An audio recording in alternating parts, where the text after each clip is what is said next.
नमस्कार दोस्तों। आज हम समझने जा रहे हैं चतुर्भुजों के बारे में। कितने प्रकार के चतुर्भुज होते हैं। पिछली क्लासेस में हमने जब सॉलिड पढ़ा था, समतल पढ़ा था, इनमें हमने त्रिभुज, चतुर्भुज और इन सब के बारे में समझा था।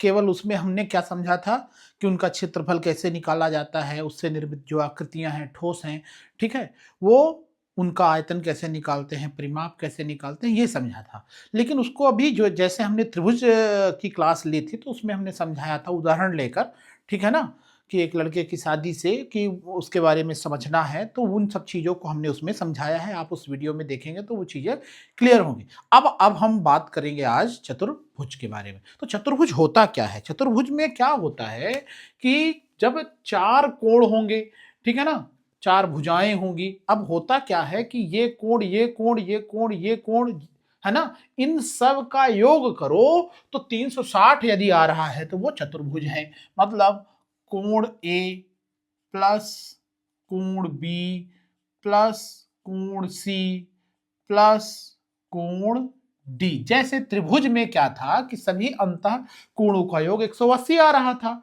ठीक है ना, वैसे ही इसमें सभी अंतः कोणों का योग कितना आता है? 360 डिग्री।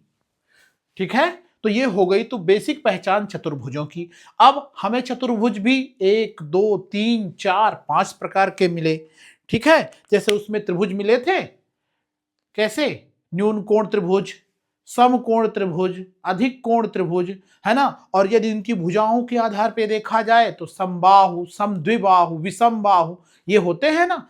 वैसे ही इसमें कितने प्रकार के हैं चतुर्भुज में? वर्ग, आयत, समचतुर्भुज, समलंब और समांतर चतुर्भुज, ठीक है। इंग्लिश में इसको स्क्वायर बोलते हैं, इसको रेक्टेंगल बोलते हैं, इसको रोम्बस बोलते हैं, इसको ट्रेपेजियम बोलते हैं, इसको पैरेललोग्राम बोलते हैं। एक एक करके हम इनको सबको समझते हैं। इनके बारे में डिटेल में थोड़ा सा समझना है, इसलिए हमने इसको क्लास ले लिए। कोई प्रमेय है, जैसे त्रिभुज में हमने प्रमेय निकाला, ठीक है ना, इसमें भी हो सकता है क्या? हाँ, कितने प्रकार की कंडीशंस हो सकती हैं, इसी को हमें समझना है। देखिए, तो सबसे पहले हम चालू करते हैं वर्ग के साथ। वर्ग में होता क्या है कि सभी भुजाएं बराबर होती हैं। अरे भैया, इसमें सभी भुजाएं बराबर तो इसमें भी तो सभी भुजाएं बराबर। समचतुर्भुज में भी तो सभी भुजाएं बराबर होती हैं। तो इसमें और इसमें अंतर क्या है? इसके विकर्ण बराबर होते हैं, मतलब जितना ये है उतना ही ये होगा। क्लियर? यहां 90 डिग्री में ही ये काटेगा, ठीक है। और इसके भी विकर्ण 90 डिग्री में, जैसे इसके विकर्णों को मिलाओ तो ये भी 90 डिग्री में ही काटेंगे। किंतु ये विकर्ण इसका छोटा है, ये बड़ा है, इसमें ये विकर्ण और ये विकर्ण दोनों बराबर होते हैं। इसलिए ये वर्ग है और ये सम चतुर्भुज के बेसिक अंतर है। एक ही साथ मैंने दोनों को बता दिया। बात समझ में आई? अच्छा, क्या होता है कि इसमें ये भुजा, ये भुजा, ये भुजा, ये सब बराबर होते हैं। मतलब ये जितना होगा उतना ही ये होगा, उतना ही ये होगा, उतना ही ये होगा। इसमें क्या होता है? जितना ये होगा उतना ये होगा, जितना ये होगा उतना ये होगा। ये अंतर है बेसिक, ठीक है। इनके भुजाओं के बीच में कोण कितने बनते हैं? इनके भी बीच में 90 डिग्री का कोण रहता है। क्लियर? और इनके बीच में 90 डिग्री का कोण नहीं रहता है। इसमें क्या होता है? यदि मान लीजिए मैं इसको ए बी सी डी, इसको भी नाम ए बी सी डी दे देता हूं, तो इसमें क्या होगा? कोण ए प्लस कोण आमने सामने के जो कोण होंगे 180 डिग्री के होंगे। ऐसे ही कोण बी प्लस कोण डी इक्वल टू 180 और दोनों मिलाकर 360 होंगे। तो ये कहानी है आपके समचतुर्भुज की, ठीक है। भुजाएं बराबर होंगी, विकर्ण एक दूसरे को समद्विभाजित करेंगे, लंबवत भी होंगे, ठीक है ना, किंतु विकर्ण बराबर नहीं होंगे। इसमें विकर्ण बराबर होंगे और एक दूसरे को समद्विभाजित भी करेंगे। तो ये कहानी होती है वर्ग और इसकी। अब क्या होता है, इसमें एक चीज और बचती है। आपको अभी हमने बताया था त्रिभुज वाले में पाइथागोरस प्रमेय। तो देखिए ये क्या है, यहां से आप इस आधे को देखेंगे तो ये एक त्रिभुज, समकोण त्रिभुज बन रहा है, ठीक है ना। ये भी एक समकोण त्रिभुज बन रहा है। तो यदि एक देखा जाए कि एक इसको निकालना है मुझे कर्ण को, तो लंब और आधार इनका स्क्वायर कर दूं तो ये क्या हो जाएगा, ये वाला क्या हो जाएगा, ये कर्ण कहलाएगा ना। तो इसको यदि मैं बोलूं कि ये कर्ण का स्क्वायर निकालना है तो इसका लंब का स्क्वायर धन ये आधार का स्क्वायर, तो ये हुआ। अब इसमें यदि हम के करेंगे तो इनमें अंडर रूट लग जाता है, तो इसमें ए स्क्वायर कितना हो गया 2a², ठीक है ना, इसके अंदर हो गया 2a², तो k इक्वल टू कितना हो गया, a बाहर आ गया, √2 रहा आया। तो जो कर्ण होगा, मतलब यदि आपको ये दे दिया जाए, बोला जाए कि ये निकालो, तो आप क्या बोलोगे, a√2। क्लियर, समझ में आया। कर्ण निकालने के लिए आपको क्या करना होगा, लंब और आधार तो दोनों एक ही हैं, a है तो लंब का मतलब a², आधार का मतलब a², दोनों को हमने जोड़ा तो 2a² आया, इसका स्क्वायर हटाते हैं तो रूट लगा देते हैं, तो जैसे ही हमने a² का रूट हटाएंगे तो a बाहर आ जाएगा, √2 रहा आएगा, तो ये हो गया हमारा कर्ण। मतलब इसका यदि कर्ण निकालना है तो इस फार्मूले से डायरेक्ट यदि हम आपको भुजा दे दें तो √2 में गुणा कर देना, उसका विकर्ण आ जाएगा। क्लियर, ये हो गया वर्ग के बारे में। देखते हैं आयत क्या होता है। इसमें आमने सामने की भुजाएं बराबर होती हैं, ठीक है, इसमें आमने सामने की भुजाएं बराबर होती हैं। अरे तो भैया वैसे तो समांतर चतुर्भुज में भी तो होता है कि ये भुजा और ये भुजा, ये भुजा और ये भुजा, ये क्या है, ये दोनों ये आमने सामने की भुजाएं इसमें तो बराबर है, किंतु इसमें क्या होता है, ये कोण जो होता है ये 90 डिग्री नहीं होता है, और यहां पे जो कोण होगा ये वाला, ये क्या होता है, ये 90 डिग्री होता है। बात समझ में आई। आमने सामने ये भी बराबर है, आमने सामने ये भी बराबर है, किंतु इसका यहां का इनकी भुजाओं के बीच में कितने डिग्री का कोण बन रहा है, 90 डिग्री का, और यहां पे ये कोण देखो 90 डिग्री का नहीं है कोई भी कोण, इसलिए क्या हो रहा है कि ये आयत हो गया, ये समांतर चतुर्भुज हो गया।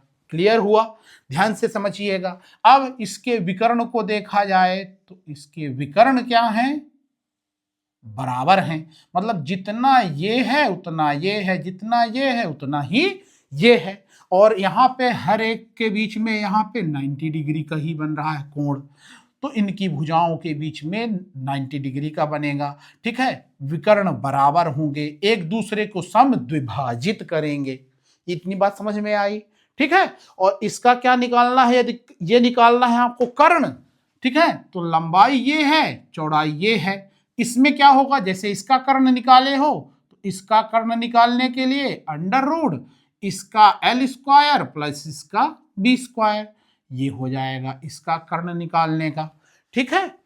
तो अब हम आगे बढ़ते हैं, हमको आयत समझ में आ गया है, ये समझ में आ गया, वर्ग समझ में आ गया। अब आते हैं समचतुर्भुज। समचतुर्भुज भी हमने समझ लिया कि भैया ये सभी बराबर होंगे, वर्ग के ही जैसे 90 डिग्री उनके बीच में विकर्णों के बीच भी बनेगा कोण, किंतु विकर्ण आपस में बराबर नहीं होंगे। इसके विकर्ण बराबर होते हैं, समचतुर्भुज के बराबर नहीं होते। जैसे मिठाई होती है ना, कौन सी, काजू कतली वाली, ऐसे आकृति, ठीक है। तो ये कोण और ये कोण 180 का होगा, ये कोण 180 का होगा। तो समचतुर्भुज भी हमने समझ लिया। अब आगे चलते हैं समलंब चतुर्भुज। समलंब चतुर्भुज क्या होता है कि ये भुजा इसके समानांतर होती है, ठीक है, पहली चीज ये भुजा इसके समानांतर होगी, इसका भरोसा नहीं होता है, ठीक है। तो इस ऐसे चतुर्भुज को क्या बोलते हैं, ट्रपेजियम बोलते हैं, समलंब चतुर्भुज बोलते हैं। अच्छा, ये बात समझ में आ गई। अब क्या और इसमें क्या हो सकता है भाई, देखते हैं। यहां से इस विकर्ण को मिलाया, यहां से इस विकर्ण को मिलाया, मान लो ये ABCD है, ठीक है, और ये O है। तो अब इसमें होता क्या है कि OA बटे OC करो बराबर OB बटे OD कर दो, ये अनुपात बराबर होता है। बात समझ में आई? इसका बटा ये, इसका बटा ये, ठीक है ना, ओ डी करना चाहिए था ऊपर वाला, ठीक है ना, ओ डी बटे ओ बी, ठीक है। जैसे इसको ये लिया, इसको इधर ले, तो ये हो गया। अब ऐसे ही यदि इसमें देखते हैं, मान लीजिए ये मध्य बिंदु है, ठीक है, इसको यहां से इसको मिलाओ, ठीक, इसी को क्या बोलते हैं, माध्यिका बोलते हैं। क्या बोलते हैं, माध्यिका। मध्य बिंदु से मिलाया, हाँ, ये इसके समानांतर है, ठीक है, ये इसके समानांतर होना चाहिए। अब क्या होगा, मान लीजिए इसमें भी इसका नाम है ए बी सी डी, इसका नाम है ई, इसका है एफ। यदि ई एफ की आपसे कोई लंबाई पूछे तो कितनी होगी, कैसे बताएंगे आप? ए डी जोड़िए, ए डी मतलब जो ये समानांतर भुजाएं हैं ना, उनको जोड़ दीजिए। बीसी है, समानांतर भुजा है, तो इनको जोड़िए और इनका आधा कर दीजिए, तो ये ईएफ के बराबर होगा। ये होता है समलंब चतुर्भुज में, ये हो गया आपकी माध्यिका हो गई। ईएफ की यदि लंबाई निकालनी है तो ये हो गया। एक चीज और इसमें हो सकती है, कैसे? देखिए, जो ये माध्यिका है ना, यदि ए ई बटे ई बी करेंगे, वो किसके बराबर होगा, डी ई बटे ई सी के। तो ये भी लिख लेते हैं हम लोग, ए ई बटे, ये त्रिभुज में भी तो किए हैं ऐसे ही, ठीक है ना। त्रिभुज में नहीं किए थे कि जब माध्यिकाएं थी तो ये बटे ये बटे ये किया था ना, वैसे ही इसमें भी हो जाएगा। ई बटे बी इक्वल टू, उधर क्या ले लेंगे, डी ई बटे ई सी। तो ये हमारे इसमें एनालिसिस निकल के आ रहा है समलंब चतुर्भुज में। तो इतने 3 चीजें इसमें याद रखनी है, ये और ये भुजाएं समानांतर होती हैं, और ये वाला अनुपात यहां से होगा इनका, इसमें ये मध्यिका का जो होगा वो इन दोनों समानांतर भुजाओं के जोड़ का आधा होगा, ठीक है। ये भी कहानी समझ में आ गई अनुपात की। अब आते हैं समांतर चतुर्भुज में। तो देखिए, समांतर चतुर्भुज क्या है, जैसे मैंने आपको आज समझाया था, ठीक है ना, कि आमने सामने की भुजाएं क्या होंगी, बराबर होंगी, ठीक है। इसमें भी है, इसमें भी है, इसमें भी था, इसमें भी था। अंतर क्या है, इसका जो विकर्ण है ना, ये विकर्ण आपस में बराबर नहीं है। बात समझ में आ रही है? हाँ, इसका भी कोण, ये कोण, ये कोण, ये कोण, ये कोण मिलाकर 360 ही होगा, इसका भी कोण मिलाकर 360 होगा, इसका भी 360 होगा। जो भी चतुर्भुज है उसमें भी 360 ही होगा। बात समझ में आ रही है?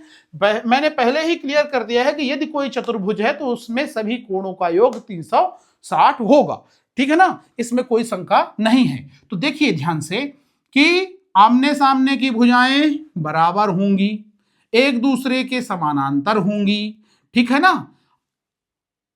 ये जितना होगा उतना ही ये होगा, ये जितना होगा ये उतना होगा। क्लियर?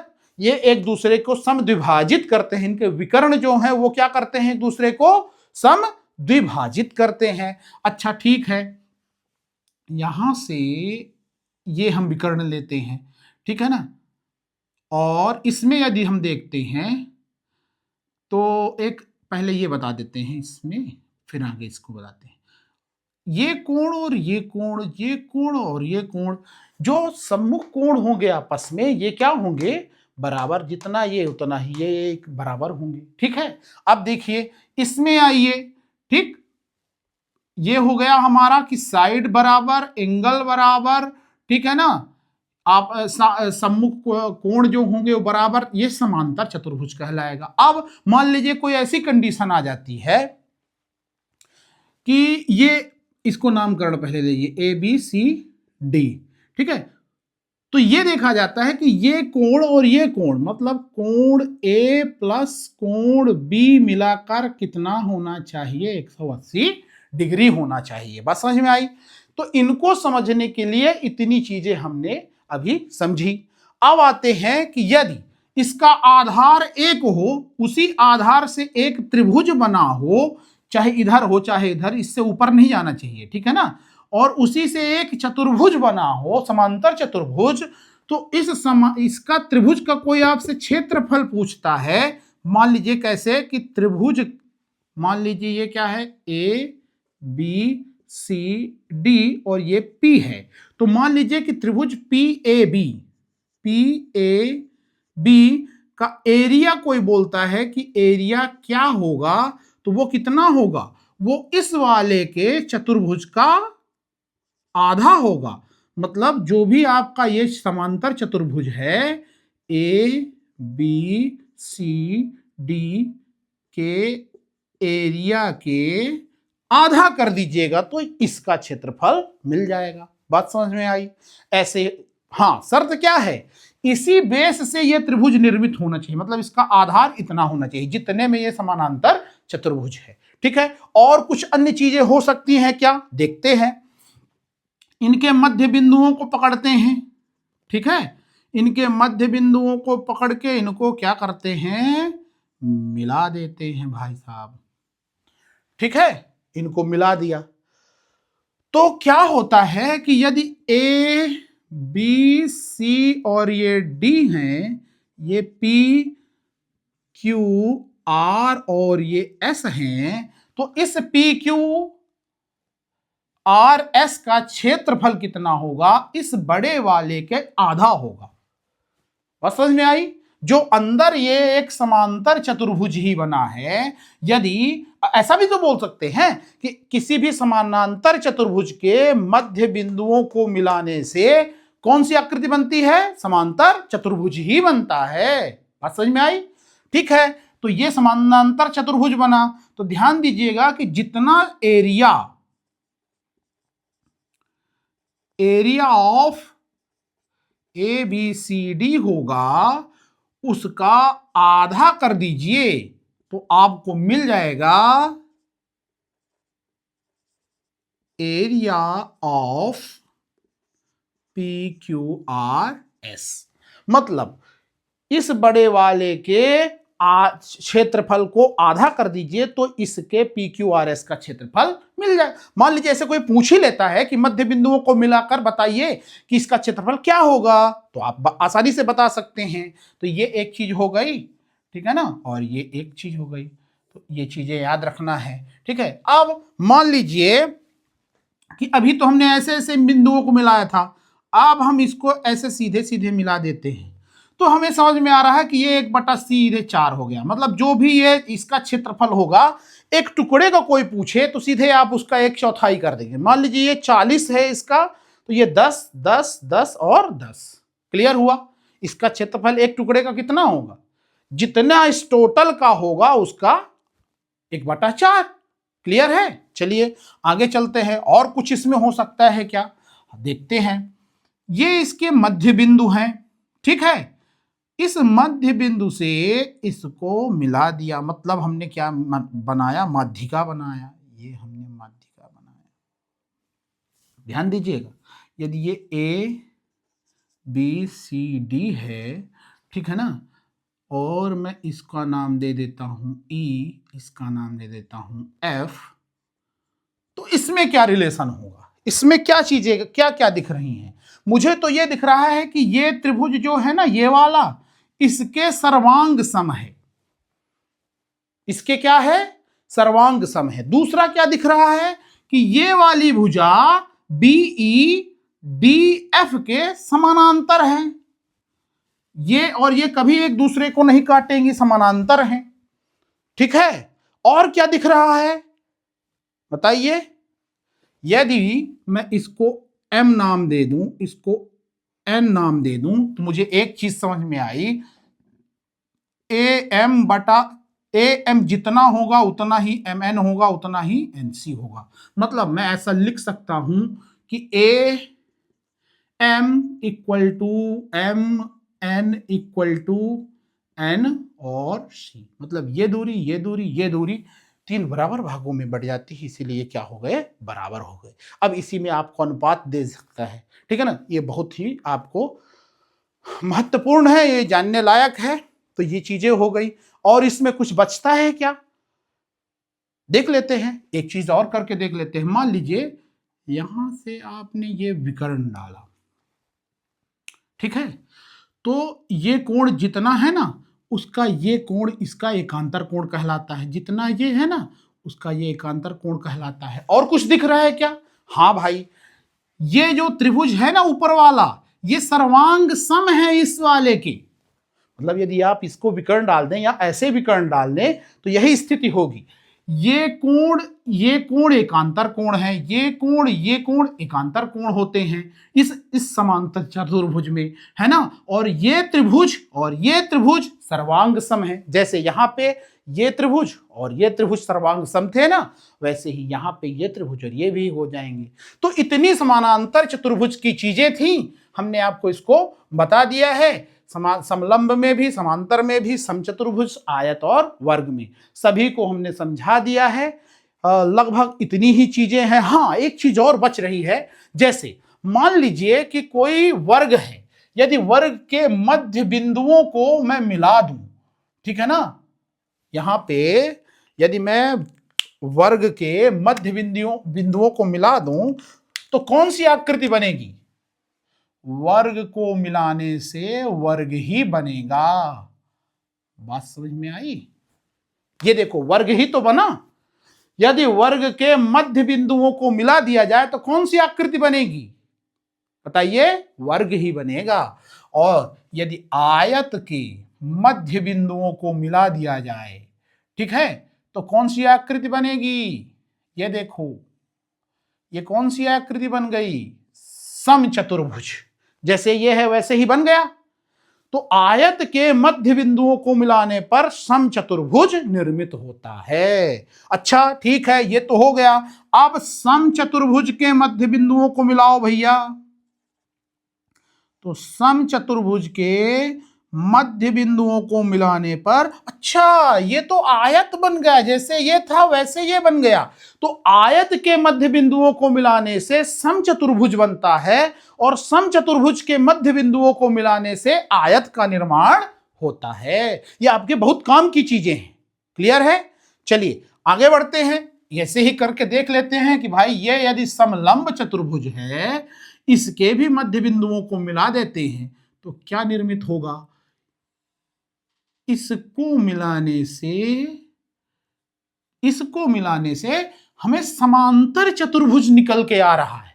समलंब चतुर्भुज को मिलाने से क्या निकल के आ रहा है? ये भुजा, ये भुजा, ये भुजा, ये भुजा, इन आपस में क्या है? समानांतर हैं। तो समलंब चतुर्भुज के मध्य बिंदुओं को मिलाने से किस चतुर्भुज का निर्माण होता है? समांतर चतुर्भुज का निर्माण होता है। तो अंतिम समांतर चतुर्भुज को भी मिला के देख लेते हैं, उनके मध्य बिंदुओं को देख लीजिए भाई। यहां पे बना लेते हैं। मान लीजिए ये है, ये है, ये है और ये है। इनके मध्य बिंदुओं को मिला दीजिए तो इसमें भी तो यार समांतर चतुर्भुज ही बन गया। तो समांतर चतुर्भुज से समांतर चतुर्भुज, समलंब से समांतर चतुर्भुज, समचतुर्भुज से आयत का निर्माण, आयत के मध्य बिंदुओं को मिलाने से समचतुर्भुज का निर्माण और वर्ग के मध्य बिंदुओं को मिलाने से वर्ग का ही निर्माण होता है। चतुर्भुज में चारों भुजाओं का योग 360 होता है। इनके बारे में हमने आपको डिटेल में समझा दिया है ना। लगभग इतनी ही चीजें हैं जो आपको जानने योग्य थी। और अगला हमारा टारगेट होगा वृत्त को समझना। अभी तक हमने त्रिभुज और चतुर्भुज कितने प्रकार से हमको मिल सकते हैं, कितनी प्रकार की चीजें उसमें हो सकती हैं, ये हमने डिटेल में समझा है। ठीक है, अब हम समझेंगे वृत्त को अगले वीडियो में। तो मिलते हैं अगले वीडियो में। धन्यवाद।